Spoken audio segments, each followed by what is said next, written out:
Today is Tuesday, November 19th. We'll tell you what President-elect Trump confirmed about his plans for mass deportations once he takes office, most notably declaring a national emergency and using the U.S. military.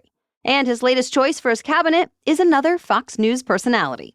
Also, millions of Americans are preparing for some wild weather this week, including a bomb cyclone in the Northwest. Plus, what it means for travelers now that Spirit Airlines has filed for bankruptcy, how AI performed compared to human doctors when it comes to diagnosing illnesses, and the so-called Trump dance seems to be taking over sports. Those stories and even more news coming up. Welcome to The Newsworthy. All the day's news in around 10 minutes. Fast, fair, fun, and on the go. I'm Erica Mandy. Thanks so much for being here. You ready? Let's do this. President-elect Trump is already strategizing how he'll carry out one of his biggest campaign promises, a mass deportation of undocumented immigrants. On his platform, Truth Social, Trump confirmed his plan is still on, saying it will involve a national emergency declaration and the U.S. military. That would mark a fundamental shift for American troops, since they don't typically deal with law enforcement issues within the U.S. But Trump's team believes presidents have the power to make that change with a national emergency that could also let the White House redirect federal funding without involving Congress. The president-elect recently told NBC News the expense would not deter his efforts either. All that said, immigration advocates want to get the logistics and cost details before Trump is back in office. The ACLU sued yesterday for more information on how a deportation plan will work, and the group plans to continue filing lawsuits in an effort to block a mass deportation altogether. Advocates say they have concerns immigrants would be put in danger or even abused under this plan. On the other side, Trump's team says this is only an effort to make the country safer and less costly for American families. So expect to hear a lot more about this in the lead up to Inauguration Day. President-elect Trump has tapped another Fox News personality for his cabinet. This time it's former Congressman Sean Duffy, who most recently has been co-hosting The Bottom Line on Fox Business. Or you may know him from his time on MTV's The Real World back in 1997. If confirmed, Duffy will oversee all things transportation, like highways, bridges, airports, rail lines, even ports. So far, he's the fourth current or former Fox host to be chosen for a position in Trump's second administration. The president-elect still needs to announce his picks for other top jobs, like the secretaries of the Treasury, Commerce, and Labor departments. Meanwhile, he's still facing some backlash over a few of his previously named nominees, mostly his pick for Attorney General, Matt Gaetz. The House Ethics Committee will be meeting again this week to talk about what it found on allegations that Gaetz has been facing. Just yesterday, a lawyer told CBS News the committee has plenty of evidence against the former congressman. He says two of his clients testified about Gaetz paying them for sex through Venmo. They also say Gaetz texted them about drugs, and one says she saw him having a sexual interaction with a teenage girl. Gaetz has said none of that is true, but many senators from both sides of the aisle say they do want to see the report anyway. And Gaetz needs their support if he's going to get confirmed. So, to be continued. A series of stabbing attacks in New York City left 3 people dead. The attacks were apparently all unprovoked and in different areas, with the suspect just walking up to each victim, 2 men and a woman, without saying or taking anything, stabbing them and leaving. The 3 attacks happened within about 2.5 hours yesterday. New York City's mayor questioned why he was even on the streets. The suspected stabber, who is apparently homeless, has a recent criminal history and mental illness. Reports say he was released from jail just last month, but had spent most of this year behind bars for recent burglary and assault convictions. His criminal record actually dates back to a battery charge in Florida in 2003, and he's been arrested in both states several times over the years. He's now in custody again, this time charged with murder. Well, it could be a wild weather week for millions of Americans starting on the West Coast. A so-called bomb cyclone is forming in the Pacific Ocean. It's expected to bring several days of heavy rain and strong winds to parts of Northern California and Oregon. That could mean flooding, high surf, and power outages. Elsewhere, there's a chance of severe thunderstorms in parts of the Deep South today. And starting tomorrow through the weekend, some of the coldest air of the season is set to spread across much of the central, southern, and eastern U.S. All right, we have more news for you still coming up. But first, a quick break for our sponsor. As soon as my son turned 2 years old, I started giving him Hiya children's vitamins every morning. He immediately loved the flavor and the routine of it, and he felt so special having his very own bottle of vitamins. And I loved that Hiya fills in the most common gaps in modern children's diets to provide the full-body nourishment that he needs. Well, a year and a half later, and Hiya is still part of our everyday. In fact, now he takes both the children's vitamin and the children's probiotic. I definitely recommend checking out the probiotic as well.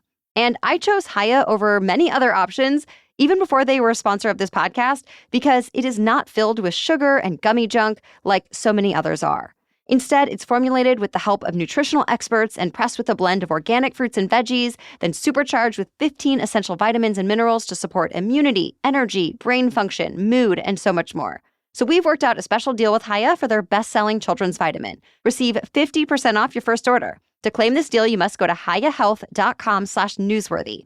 This deal is not available on their regular website. So go to Hiya Health, HIYAHEALTH.com/newsworthy and get your kids the full body nourishment they need to grow into healthy adults. Okay, now back to the news.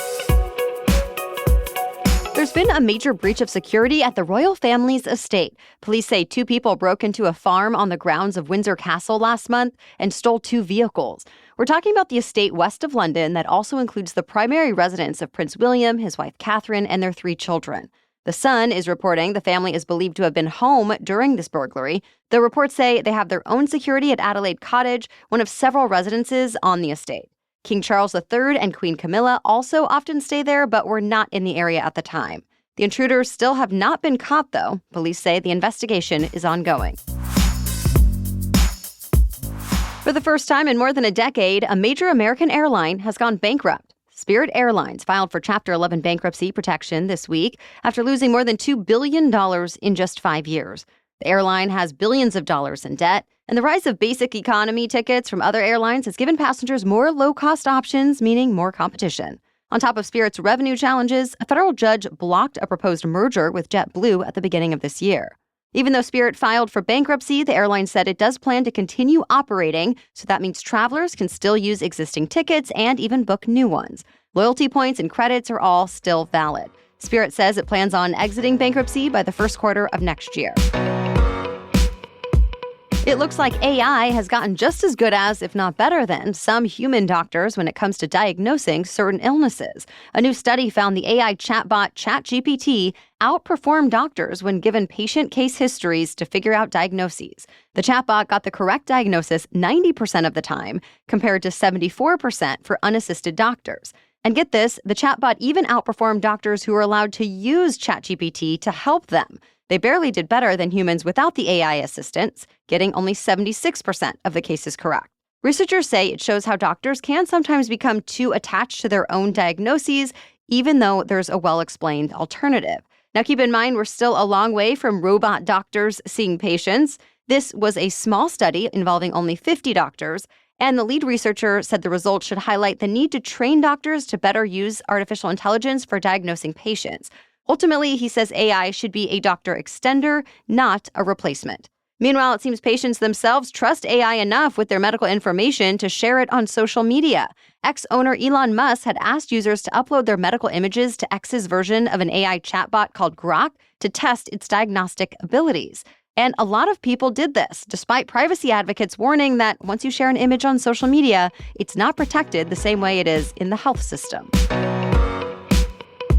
A new study found Elon Musk may have changed the algorithm on X, formerly Twitter, to boost himself and other Republican Trump supporters. Researchers at an Australian university compared the popularity of posts before and after Musk's endorsement of Trump. Starting in mid-July, Musk's posts on X started seeing big increases in views and retweets. The increases were higher than average across the platform. And other Trump-supporting accounts also saw higher engagement numbers starting around the same time. Musk has also been accused in the past of altering X's algorithm to prefer certain accounts above others. Right before the election, both the Wall Street Journal and Washington Post published separate reports indicating X favored Republican posts and suppressed those from Democrat-leaning accounts. Musk has said his personal views are separate from how X handles content, and he says the algorithm is designed to surface content users will find engaging. He has not yet commented on this most recent study. A new celebration dance appears to be taking over the sports world, and it's inspired by President-elect Trump. It started gaining steam when Jon Jones won the UFC heavyweight title at Madison Square Garden Saturday night. After knocking out his opponent, Jones swayed his hips and moved his bent arms back and forth, imitating the president-elect's moves during his campaign rallies, including one in October that turned into a 40-minute music listening session. Trump was actually at that fight, and Jones pointed to him after the dance before greeting him. Then, during the slate of NFL games on Sunday, several players imitated the celebration. Even last night, U.S. soccer star Christian Pulisic did the so-called Trump dance after scoring a goal against Jamaica. Well, that's it for the main news today, so now it's time for Trivia Tuesday, when we ask a different trivia question every week. But first, a quick break. I love to focus on those little moments around the holidays that feel special. Instead of trying to force the magic, I found it's truly those cozy times with my family that are the best. And the SKIMS Holiday Shop has so many great pieces to enhance that time at home.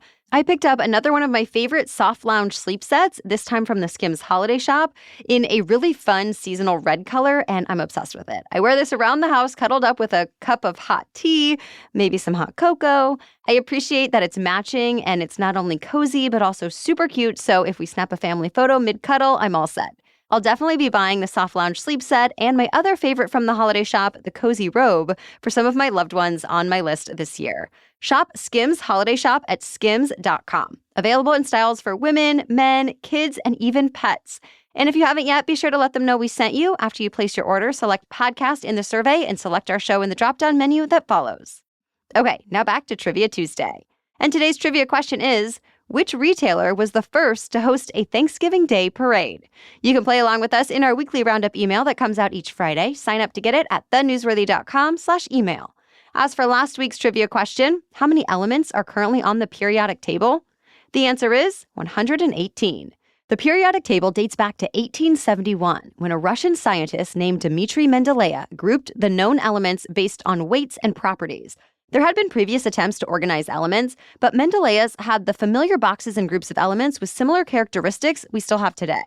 Over the years, new scientific theories and discoveries added to the table, but the basic structure, with the elements organized into squares by atomic weight, is still the same. As scientists became increasingly able to create elements in labs, new boxes and rows have been added to the periodic table. The International Union of Pure and Applied Chemistry decides when to accept a new element and what to name it. That group last updated the table in 2016 when it added 4 new elements, though scientists are already working on creating heavier elements, which would be number 119 and 120. If that happens, the periodic table will get a whole new row. Well, thank you so much for taking the time to listen today and for sharing the show. We'll be back tomorrow with the latest news to know. Until then, have a great day.